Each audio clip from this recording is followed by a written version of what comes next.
Way back then, the Philippines had been colonized by the Spaniards and had been contributed a lessons and experiences that changed the minds of every Filipinos. On this topic, we will know the different classifications of the people before. We will also know the content and contextual analysis of the selected primary source regarding this topic. Content. Philippines is already known as rich country in terms of culture, natural resources, and other positive traits. Before the Spaniards came, the early Filipinos had already possessed a rich culture. The events during or before the time period of the historical data or event. These sources are described in some documents written by priests and Spanish government officials who visited the different archipelago.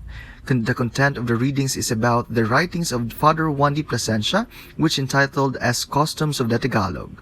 His writings describe the different social statuses and classifications of the people during the Spanish were unaware of our pre-colonial background. On the other hand, according to Father Francisco Culin, a Jesuit priest, the Visayan people had a different term designated to each social class. Citation. According to some documents stated that Filipinos possess a rich culture, and is written by the priests and Spanish government officials. Another one is the Customs of the Tagalog by Father Juan de Plasencia, and lastly, according to Father Francisco Culin, a Jesuit priest, that the Visayan people had classifications according to each social class. Context. The people before had already chiefs and is responsible in overall command. They called them as datos who governed them and a captain in their wars and whom they obeyed. Dato governed as many as 100. This tribal gathering is called in Tagalog o barangay. It was known that the reason is to arouse their situation by giving themselves to the datos. Furthermore, aside from the chief, there were 3 castes called nobles, commoners, and slaves. Each of them has their own purpose for the community. Basically, the nobles were the freeborn whom they called maharlika. They did not pay tax, thus they need to accompany the datos. Commoner were called aliping namamahay. They are married and serve their master whether he be a dato or not. They just accompanying their master wherever they go. The slaves are called aliping sa gigilir. They serve their master in his house and his cultivated lands and may be sold.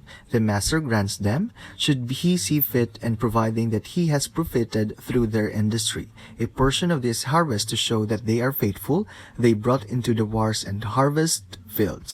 On the other hand, according to Father Francisco Culin, a Jesuit priest, the Visayan people had a different term designated to each social class. There are 3 kinds and classes of people: the chiefs, whom the Visayan called dato, and the Tagalogs maginoo; the Timawas, who are the ordinary common people, called maharlika; among the Tagalogs, and the slaves, called oripuen by the Visayans and alipin by the Tagalogs. The most general origin of those slaveries was interest and usury. If the payment was not paid, the debtor will remain a slave until the payment is solved. Others were made either in vengeance on enemies, and the engagements and the wars aged against one another, in which the prisoners remained slaves even though they were of the same village and race. The worst thing is that all those who had been made slaves were rigorously regarded as such as slaves for any kind of service of slavery. Conclusion. According to the writings of Father Juan de Plasencia, all these customs were practiced by the Tagalogs even before they came. His writings describes the people and the social statuses. You can read here the different statuses from the dato to alipin, which also includes their duties and contributions in the barangay. Father Plasencia also gives us the idea how early native Filipinos think and live by their customs and traditions. We learned the different term classifications during the Spanish time, that they have contributed and served the Spaniards by means of the giving their free service despite of the abuse and maltreatment.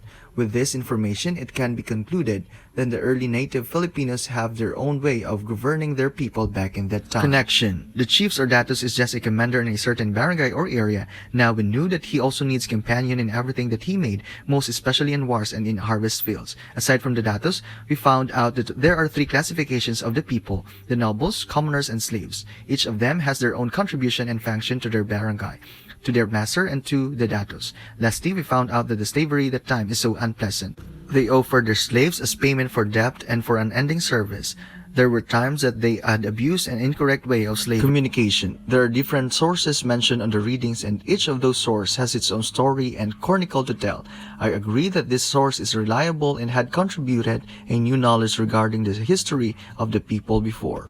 Special classes among Tagalog, Maginoo, equivalent terminology among Visayan, Dato, duties, overall command in a certain Tagalog o barangay, characteristics, captain in wars and governed a barangay, Maharlika, timawas among Visayan, they accompany the Datos whenever he goes, especially in wars and rice fields. They are free-born and don't pay tax to the Dato but accompany him.